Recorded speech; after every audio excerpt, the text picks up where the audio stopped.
이란 하면요, 이란어, 페르시아어, 대부분 이렇게 알고 계시잖아요. 근데 둘 다 맞는 거죠, 사실. 왜냐면 이란은 페르시아 제국을 누렸었던 그런 제국을 구가했었던 나라고요. 그리고 팔라비 왕조가 이제 1979년 혁명 이전에 이란에는 왕정이 있었어요. 이름이 이제 팔라비였는데 이 팔라비 왕조가 1935년에 국명을 페르시아에서 이란으로 바꿨어요. 그래서 이제 혼동을 많이 하시는 거죠. 그런데 어떻게 보면은 이 레자 왕은 의미는 확대하고 싶었던 것 같아요. 이란이라는 나라가 이전에 누렸던 그런 뭐 아케메네스 제국이나 사산 제국이나 그렇게 누렸었던 그런 뭐 자기들의 과거의 영광 확대를 위해서 의미를 더 크게 만든 거죠. 왜냐하면 페르시아는 파르스 고원에서 온 단어거든요. 그래서 어떤 파르스 지역에 국한이 돼 있었던 이름을 이란은 이제 아리안 민족의 나라라고 해가지고 어떻게 보면 개념을 더 확대시킨 거죠. 그런데 이제 혁명 이후에 이란이 힘들어지면서 영향력은 어떻게 보면은 축소가 될 수 있다고 볼 수 있을 것 같아요. 왜냐하면 옛날에는 자기들의 그렇게 화려했던 페르시아 제국을 기억하고 있으니까. 그런데 이란이라는 이름을 가지고는 국제 무대에서나 아니면 문화적인 면에서나 자기들의 영향력을 발휘하지 못했기 때문에 그런 면에서 아쉬워하는 이란인들도 많아요. 그래서 여전히 이제 이란인들이 페르시아의 부귀영화를 그리워하고 찬란했던 이런 자기들의 문명을 그리워하는 사람들이 많은 거죠. 특히 페르시아 문명 하면요, 뭐 카펫도 있을 수 있고요. 그 예술품들, 특히 이란은 세밀하나요? 미너컬이라고 하는 그런 수공예? 네, 이런 거. 그리고 이란에서 악기도 많이 시작됐어요. 뭐 세터레나 기타의 원형이 되는, 그리고 피아노의 원형이 되는 악기도 이란에서 보실 수 있거든요. 이런 예술과 관련된 모든 것들이 이란에서 굉장히 발달했었기 때문에 시도 그렇고요. 그리고 카펫도 이란 지역마다 이렇게 되게 특징이 달라요. 타브리즈 지역에 가면은 이렇게 입체적인 카펫을 또 짜기도 하거든요. 근데 실제로 진짜 이란인들 카펫을 보면은 굉장히 정교하고 예뻐요.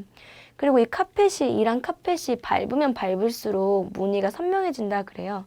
그래서 카펫을 인생에 비교를 하기도 하고, 그래서 어떤 면에서 보면은 이란인들은 굉장히 로맨틱한 민족인 것 같아요. 그리고 꽃도 굉장히 좋아하거든요. 그래서 이란에 가보면 꽃집이 그렇게 많아요. 그리고 꽃집이 굉장히 많고, 이란에서 이렇게 왜 좀 어린 아이들이 나가서 뭐 시가 적혀 있는 문구를 팔기도 하고요. 그리고 꽃을 팔기도 하고 그러거든요. 그래서 그런 걸 보면은 경제적으로 힘들어져서 좀 궁핍해졌을지는 모르겠지만 이란인들이 문화적으로는 굉장히 풍부한 삶을 살고 있구나 이런 생각을 한 적이 많았었거든요. 그래서 일단 이란이랑 페르시아는 이런 연관성을 가지고 있고요.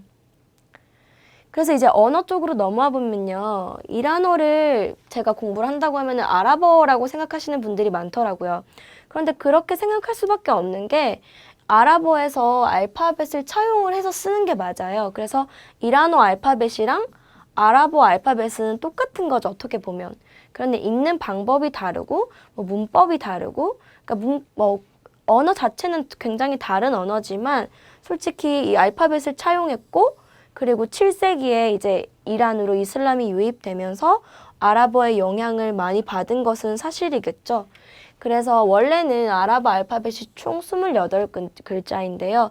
여기에 독자적으로 4글자를 추가해서 총 32글자가 된 거죠. 그래서 그런 의미에서 조금 다르다고 할 수 있지만 아랍어에서 영향을 많이 받은 언어인 것은 사실이죠. 그래서 완전히 다른 언어인데요. 보면은 이란어는 인도 유럽어족이고요. 그리고 아랍어는 아프리카어족이에요. 그래서 또 약간 이런 건 저도 실제로 많이 느껴봤던 것 같은데 자기들이 굉장한 문명국이었다고 생각하기 때문에 이란인들은 아랍인들과의 동일화를 굉장히 싫어하는 경향이 있어요. 왜냐면은 이슬람 이전에는 이란인들이 굉장히 모든 걸 다 아랍에 전수를 했고 심지어 이슬람 이후에도 문화적인 면에서는 이란인들이 아랍인들한테 굉장히 많은 영향을 미쳤기 때문에 그렇게 생각하는 것 같아요. 그래서 완전히 다른 언어라는 거를 기억해 주시면 될 것 같고요. 단지 그냥 알파벳을 아랍어에서 차용했다는 것을 알아주시면 될 것 같아요. 그래서 이란어의 별명이 몇 개 있는데요. 뭐 동양의 영어다? 왜냐면은 옛날에 이 페르시아 제국일 때는 굉장히 광활한 영토를 통치를 했었기 때문에 굉장히 넓은 지역에서 페르시아어를 썼던 거죠. 그래서 뭐 어떻게 보면 이 동양의 영어는 예전에 국제어로 쓰였다? 이런 의미가 될 것 같고요. 그리고 이건 저도 굉장히 동감해요. 뭐 이란어는 동양의 불어다? 왜냐면 아랍어랑은 좀 다르게 아랍어는 약간 된 소리? 이렇게 묵은 소리가 많다면 이란어는 좀 부드러운 것 같아요. 왜냐면 이란인들이 뭐 발음을 하거나 억양을 할 때 조금 딱딱하게 느껴지거나 부자연스럽게 느껴지면은 그 부드럽게 고쳐서 발음하는 그런 경향이 있거든요. 그래서 이런 별명들이 있고요. 그리고 이란어의 역사라고 써놨는데 이란어의 역사는 어떻게 보면은 뭐 고대 페르시아어, 중세 페르시아어, 현대 페르시아어 이렇게 나뉘는데요. 어떻게 보면은 가장 중요한 건 그거겠죠. 이란인들은 이전부터 독자적으로 자기들의 언어를 가지고 있었고, 뭐 그 언어를 이용해서 자기네 언어를 뭐 중세를 거치면서 현대까지 발전시켜 왔다는 거를 알아주시면 될 것 같아요.